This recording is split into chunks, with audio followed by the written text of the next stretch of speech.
It's in motion. How's it going, Exiles?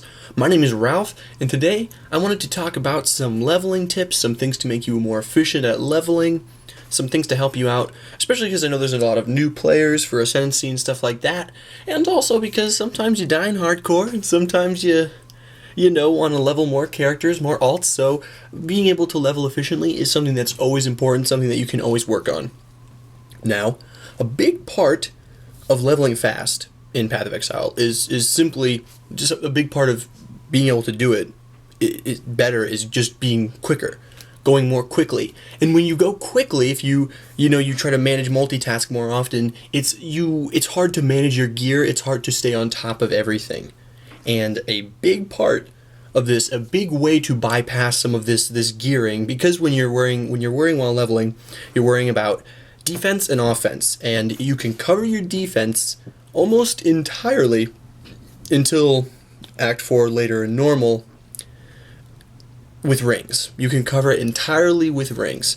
And this is important at the start of the league. This is important for new players with new inventories. Obviously, when you start to get leveling uniques, it becomes a little bit easier.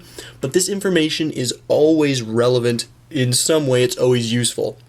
At the start of a league, rings are extremely important. One thing I do is I'll end up with just an inventory full of rings by the time I'm done leveling because I've just stockpiled them all so much. So why are rings so important? Well, you have the resistance rings. You got sapphire for cold, you got topaz for lightning, you got ruby for fire. And of course then you have coral. Coral is your baseline. You want to have coral rings as a backup. As I'm leveling, I try to upgrade item levels of coral rings so they can roll even more life on them. Of course, you'll start out with white rings, and you'll try to probably upgrade them to magic and even rare, get some extra resists on them. Now, the rings are super important because of the resists. And resists are incredibly important. Just basic thinking about it, you may think, oh, I'll just stack life and I'll be okay. It's not how it works because resists are a direct mitigation of any damage that you can take. So when you need to have cold resist versus when you need to have fire resist, when you need to have lightning resist, if you're going to take a giant hit of cold and you have 75% cold resist, you're going to be all right. Versus that one guy who's only wearing two coral rings, he's going to take a huge hit, and he's going to take two of those and he's going to be done, and you're going to be able to take like 4 or 5 or 6 of these hits because you have the resistance, so you're going to be the guy who's alive. And even if you're playing standard mode, it's still extremely important because dying is going to slow you down, and if you're playing hardcore mode, obviously not having to worry about your resistances because you're covering it on your rings is extremely, extremely important. So, you may ask yourself, alright, well, when should I wear what rings? Let's just go through the game. Let's just go through the acts. So in Act 1, you can just grab corals. You can even grab iron rings for a little bit of extra damage if you're more knowledgeable.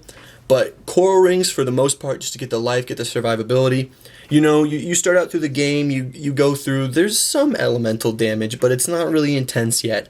You get to Brutus, you want the coral rings. He's not too intense. He doesn't do any elemental damage, really. You go through. Act 1 is pretty tame. You get to Merveil's Caverns, that area. You really want to have cold resist rings by this point. You want to have sapphire rings because, well, those sea witches in the caverns are going to do the cold waves, and if a rare or a bunch of them kind of corner you and nail you, it's really going to hurt. And also in the second level of the caverns, you're definitely you might want some fire resist. There are those exploding squids, and those can really do a number on you, but mainly cold resist, because the bosses are where the resists are the most important, and Merveil does a lot of cold damage. If you don't have cold resist, it's gonna hurt like hell, and you're probably, well, unless you're a really skilled player and you're very knowledgeable of the mechanics, you're gonna die. But for the most part, Act 1 is pretty tame on the resist side of things. Now, go to Act 2, there's a bunch of monkeys, just a bunch of little physical hits, nothing really intense. You can just have your coral rings on if you really want, you can keep the cult resist rings on if you really want, it doesn't matter too much. If you go to the left side, if you head to Western Forest, there's going to be the fire damage exploding mobs. Those will be if you're getting hit by those, that's going to be a problem for you, yes. And there's the poison arrows. There's going to be more chaos damage in Western Forest, but there's not much you can do about that in normal mode. There's no ring that gives chaos resist that early in the game. There's Amethyst Ring, but that's not really that option. You don't have a lot of it's not in high availability. And the Coral Ring is just going to be better, honestly, because you should be able to dodge the exploding guys there. But Western Forest, not really a worry. On the right side of the map, you have Chamber of Sins. Chamber of Sins level 2 has a lot of lightning damage, including the boss that is there, Fidelus, or whatever his name is. He's got the lightning damage, there's the sparkers everywhere, you want to have lightning resist there, and lightning resist is also going to be important for later on in the act.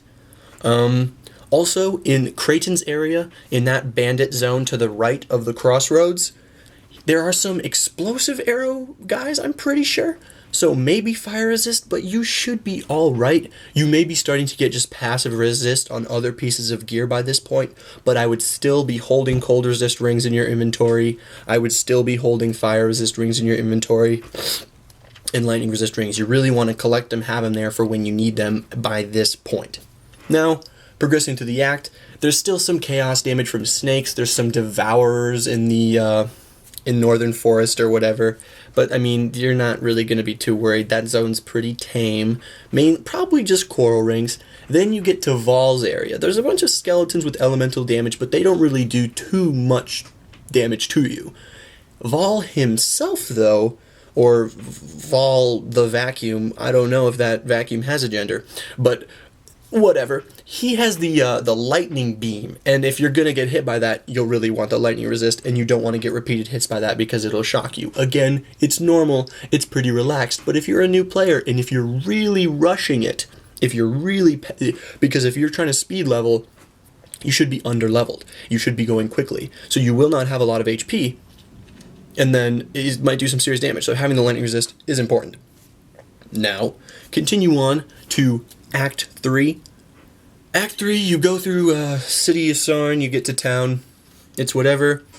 Go to the slums. There's like a lot of fizz damage. There's those fire spitters, but it's not too much fire damage. Hit up the crematorium to go find Tolman's bracelet or whatever. You have to go to the crematorium. It's a mandatory quest. Fire damage, obviously, is a crematorium. It's not too intense, though. The fire damage, a lot of the damage is pretty avoidable. But then, at the end of crematorium, there's Piety kind of in her first phase, sort of like you see in the beginning of a shrine map or whatever. You only have to get her down to half health, but still, she does some pretty intense lightning storms and ball lightnings that you definitely want to avoid, so you might want to have lightning resist by this point. Also, in Act 3, or I'm pretty sure maybe in Act 2, I'm not positive, but 2 stone rings. You'll start finding 2 stone rings, and these things are really nice because they kind of split up your resists, and it's starting in Act 3 that you really have to start stacking resists, where you need to have high resists all the time, and you can't afford to only have 75 cold or only have 60 fire, and then your other ones are down in the 10, 20. You can't afford that, because Act 3, you start to get multiple elements coming in at the same time. Hit up crematorium. Yeah, there's some fire damage, whatever. Go through the marketplace and, whatever, the sewers, all the busts and all that stuff, the stuff before Battlefront, the whole mess of areas.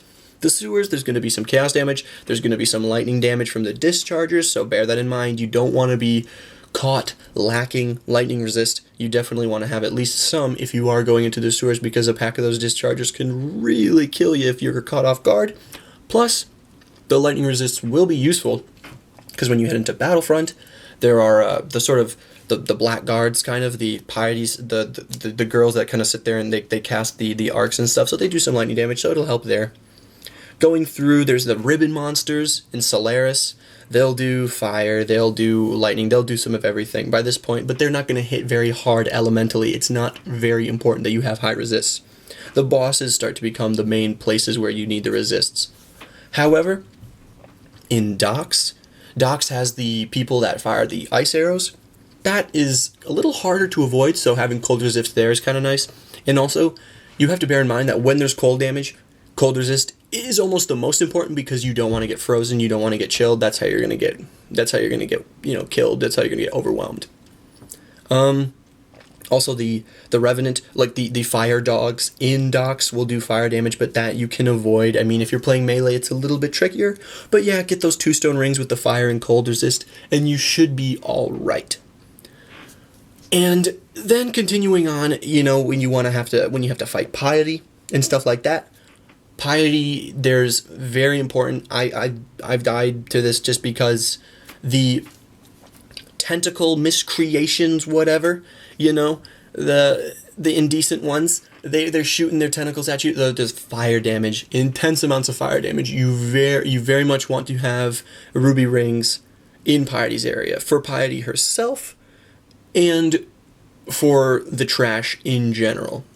But you don't necessarily need ruby rings, but you need fire resist. But yes, if you're lacking in gear, if you're really pushing the content, the ruby rings will probably be what you're using because you don't have a lot of choice. Again, I recommend stockpiling the rings as you go. Then you get to Piety. Piety does some lightning damage, decently hard to avoid because she's going to spam cast it, she's going to do the storm call, she's going to do the ball lightning. Her cold phase, yes, it is very scary, it's very high amounts of damage, but you definitely can avoid the damage that she does in her cold phase. However, in her fire phase, it's a little trickier because she turns melee and she runs after you and she hits you and she hits you and hits you. It's definitely harder to avoid. So if you're a newer player, I would recommend just get all 3 resists if you can as high as possible when fighting Piety. But if you're more skilled, you can probably skip out on the cold, but don't get hit by her arrows because you'll probably die. I mean, you're not going to probably die. It's still normal mode, but still, you want to be careful because those arrows really hurt. Going on, you go through the gardens, you go through the tower, the Scepter of God, all that. Scepter of God has some annoying cold damage mobs in there, has some annoying, the scary unique who throws the lightning traps. If you don't have lightning resist, don't even try it. Don't even try it. Dominus himself, there's the 3 element people you have to fight, then the chaos one, then the fire one, the tentacles, that's kind of annoying. But yeah, mainly just try to have generally 50 resists at least or something in that area for the first part of the fight. And then when Dominus comes out, Dominus does enough damage where you definitely want to have capped lightning if you can, especially if you're a new player. It's really going to help you out. Especially the lightning he shoots out, it'll totally wreck you if you don't have enough resists. So that's Act 3. By this point, hopefully your resists are just getting high enough on gear simply from, maybe some all resists on the tree. Maybe you can always spec out of it later, just a thought. Or on your other pieces of gear, but still, I'm still holding all the rings at this point just because it's only taking up a small piece of my inventory. I mean, you shouldn't be vendoring or doing a lot of that when you're speed leveling or when you're trying to go quickly. And this will help your survivability. And also being able to switch them so easily, it's not a bad idea to hold them the whole time. Now, when you go to Act 4, right away, the Aqueduct, there's some cold damage, but it's pretty minor.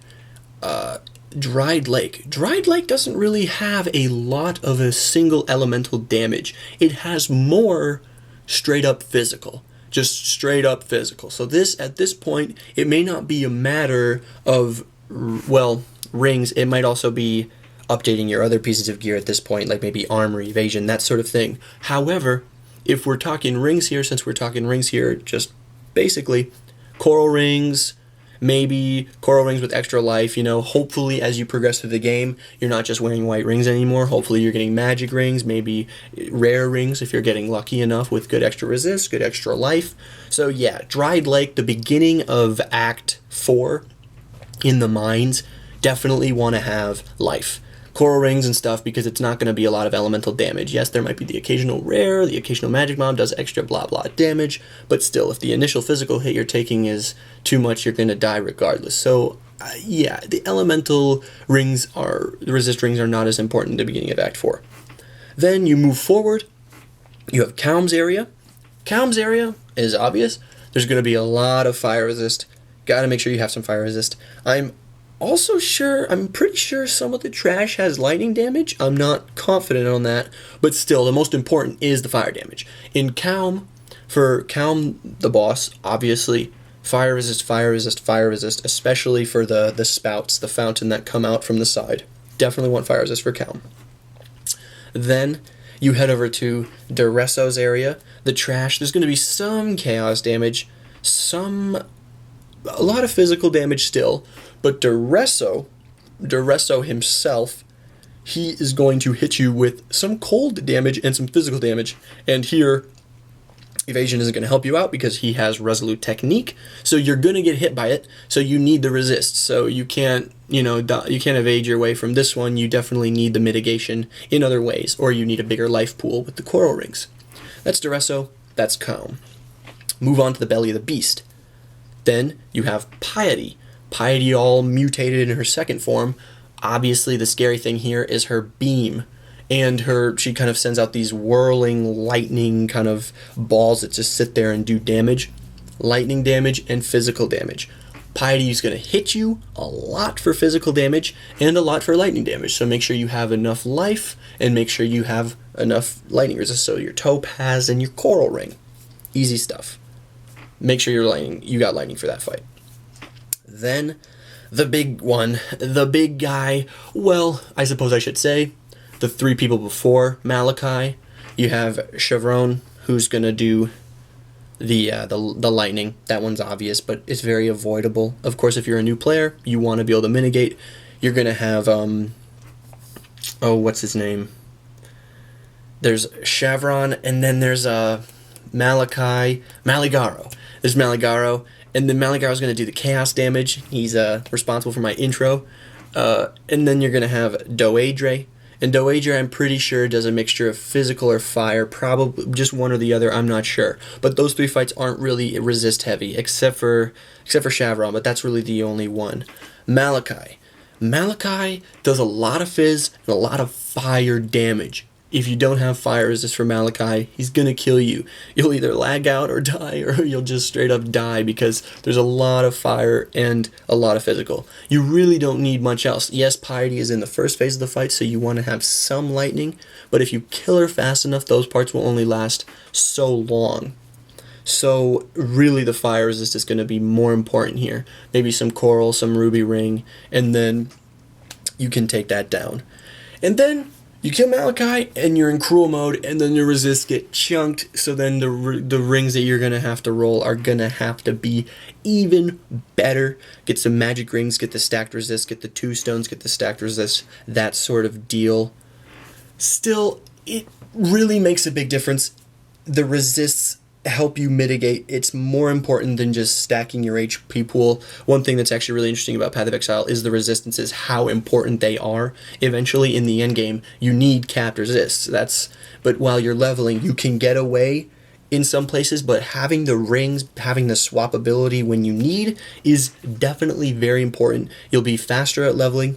If you're managing your resist, you won't have to worry about your defense as much, and you'll be quicker getting through the game, and you'll have an easier time with surviving.